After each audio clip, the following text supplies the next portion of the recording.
জয় শ্রীকৃষ্ণ। 29শে জানুয়ারি ভৈমী একাদশী। এটি জয়া একাদশী নামেও পরিচিত। একাদশীর বিধি নিয়ম লক্ষ্য করে উপবাস করবেন। নিজের মায়ের মতো কোনো দেবতা নেই, আর গঙ্গার মতো কোনো তীর্থস্থান নেই, তেমনি একাদশীর মতো কোনো ব্রত নেই।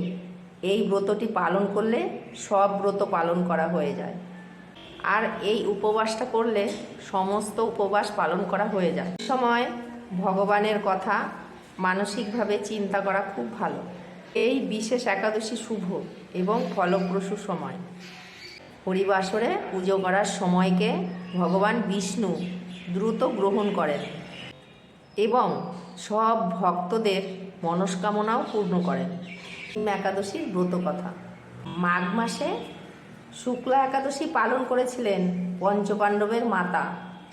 তার এখন বয়স হয়েছে, তার উপর মাঘের শীত, হিন্দুর ঘরের বিধবা তিনি।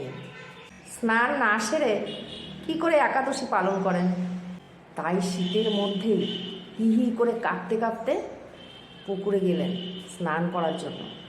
এই সময় মধ্যম পাণ্ডবের ভীমের সামনে পড়লেন। ভীম দেখলেন মা শীতে কাঁপছেন, দেখেই তার শীতের উপরে খুব রাগ হলো। তখন যাচ্ছিলেন মাঠে লাঙল দিতে। লাঙলের ফালটা খুলে তার চারপাশে ঘুরিয়ে বেশ কষকষে গরম করে নিল। তারপরে পুকুরের জলে গিয়ে জয় শ্রীকৃষ্ণ বলে ডুবিয়ে দিল।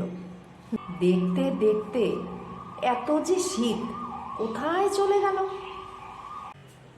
পাণ্ডব সখা কৃষ্ণ তার মান রক্ষা করলেন।